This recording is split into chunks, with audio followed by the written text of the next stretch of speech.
Hi, Emma. Hi, William. This is mostly in response to Emma's video, because, of course, I haven't posted any other videos. Yes, it's been quite some time since I did a video because, oh my gosh, oh man. So, for a while I didn't have internet, and then, I was staying at a place where I didn't have internet. House sitting. House sitting is fun unless there's no internet. And then I was at home for a month. Oh, it was so good to see you guys. Anyway, so that's what's the deal. In response to Emma's videos, I have answers to your questions. Light speed. First of all, it's not just a Star Trek thing. Oh my gosh. No. Emma. Light speed is just what it sounds like. It's the speed that light travels at. I think it is 3 times 10 to the 8th. How big is that? 3. 1, 2, 3, 4, 5, 6, 7, 8. Meh.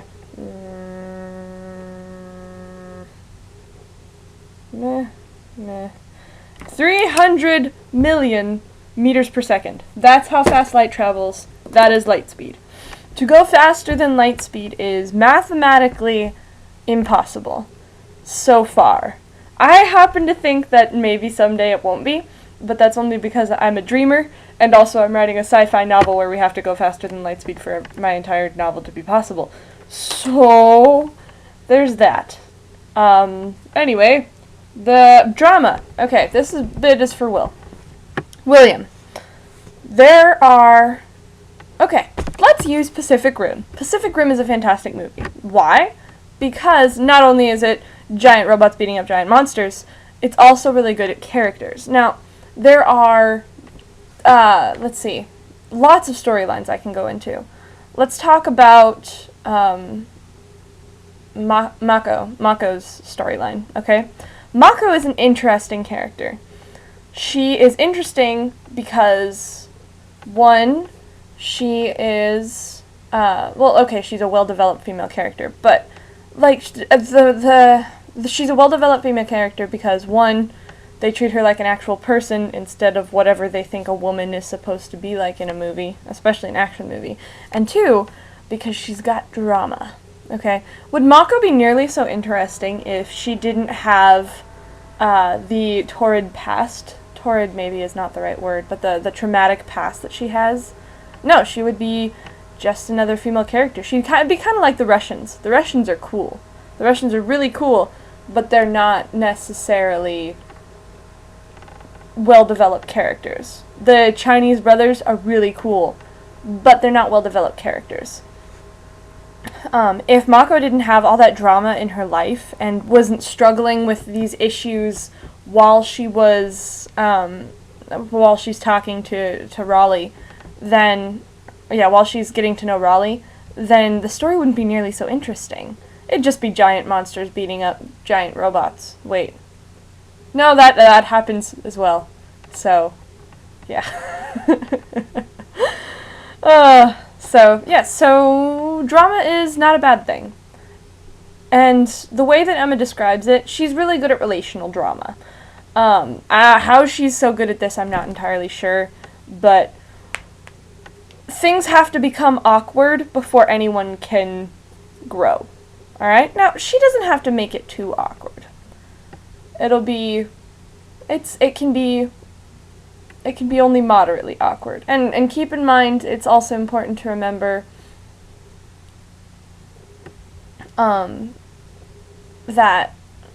character development doesn't happen unless there is drama and trouble and, oh my gosh, stupid. Did you see that? It was a fly, I'm not crazy. Yes, so, the character development can't happen unless the characters have issues and they have to work them out. So, William, be open to a little bit of drama. Third thing, my opinion on the Greek guy. Okay, so, I'm thinking legally here. Yes, Greek guy may have in fact gone skiing in Colorado with his family, which is great, and he may have in fact turned the entire mountain to metal, which is awful! I mean, killed all those people? It's kind of awesome, but also very awful. You're setting up a serious X-Men angst situation type deal here, Emma. I'm not sure if that's where you want to go with that. But, yeah, that's going to be some serious angst on his part. Oh, pardon me. So, yeah, there's, consider that. I don't know. At any rate, if he were, in fact... Alright, I don't know if we're allowed to prosecute Greek people for crimes they committed in the U.S. That is, I mean the U.S. government. We are allowed to prosecute some people, but some people we have to just send back to wherever they came from. Probably the Greek embassy would get involved in this situation if he didn't come home. Okay? You need to think about like legal issues between Greece and America. So that's something to consider anyway. And we've got bias. Oh. Alright, Emma. People see what they want to believe. People ignore what they don't want to see. If people don't see the bias... Well, okay, for one thing, you have to be completely honest about your own biases. And once you realize what your biases are, it's easier to spot them in other things. You, I think, need to recognize your biases a little better. And you will see exactly how biased some of the things that you read are in your favor. As for people being biased in another person's favor, well... It's just kind of something you gotta deal with. I mean, get over it. It's a tough thing to deal with, and it's unfair, and it's stupid, and it's ignorant. But, fact of the matter is, there's not a lot you can do about it. I will say, however, by the way, global warming as a trend does exist. But that is not to say that it is doing as much as they think it's doing, for one thing. Or that it is caused by humans, or that it is causing all kinds of natural disasters, or that it's even a problem. I mean, I haven't done enough research on it to be completely knowledgeable, but like you said, I think that the world is too big for us to have an effect on it like that. I also think, well, except for the ozone layer. I mean, you gotta consider the ozone layer. There is a hole in the ozone layer. And it was put there by CFCs, chlorofluorocarbons, carbon fluorochloros. Chlorofluorocarbons is, I think, what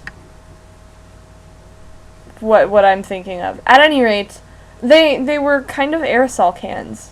They came from aerosol cans as this chemical, but it got into the atmosphere and they can't break down, so they broke down the ozone in the atmosphere, which is important because it protects us from the sun, and there's a hole in the ozone layer, but it seems to be getting better. And that's a good thing, because people stopped putting chlorofluorocarbons in aerosol cans. So, I don't think that global warming is caused by humans' usage, but... I have been wrong before, and we often are, and there's no sense in putting more pollution into the air than we have to. I mean, after all, this is our world. We're supposed to be good stewards of it. I am not saying that I believe in man-caused global warming, but I do know that global warming is a thing that is happening. I don't think it's as much of a threat as people say it is all. Anyway, it seems to not be the big environmental issue anymore. The big environmental issue seems lately to be other kinds of pollutants, like water pollutants and that sort of thing. I don't know things. I joined the Nature Society in theory, but in practice I have not actually been to any one of their meetings because, I don't know, they're really funny though. Their emails are really funny. They claim to be from a communist collective. It's funny. Oh, Nature Society. Near and dear to my heart. Okay, so, what I've been doing in the days that I have not sent you videos is mostly homework, but I've been reading a ton of young adult literature for my young adult literature class, which is a fantastic class, guys. Oh my gosh! I'm having so much fun in that class. Because the professor, for one thing, is awesome. Alright, he's probably my favorite professor. His is the only class I've never fallen asleep in. He's excellent. I fall asleep in all my classes. Please, don't be like me. Get enough sleep. So, For another thing, it's young adult literature. I mean, that's what I read anyway, and I love to read it. And for a third thing, I'm thinking of all the projects we have to do. We have to do one that's like a book talk. A book talk is basically, I'm getting you to read this book. The book talk I have in mind is for The Thief, which I still think y'all should read, but you all don't believe me. You know what? I'm just gonna buy you both a copy. That's your Christmas present, is I'm buying you both a copy of The Thief, because it's that good. Oh man. Actually, you know what? Didn't Alyssa lend one of you The Thief at some point? No, she probably wouldn't. She wouldn't even lend it to me, because she loves that book. She loves it. The dedication which she has to that book cannot be described. Anyway, so I'm talking about book talks and how I would present this book that I want everyone in my class to read. There we go. And I'm thinking about my final project, which is basically a big research project on one thing in young adult literature. The thing I'm thinking about doing is unreliable narrators. And an unreliable narrator is any narrator that you can't trust to tell you the truth, which is awesome. Because, okay, The Thief is an unreliable narrator, and if you read the book, you'd see why. Another unreliable narrator I'm reading is this one.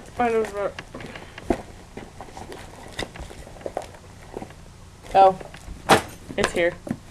Going Bovine. I'm not sure I would recommend the book. It's got a lot of swearing and drug content, but it's really funny.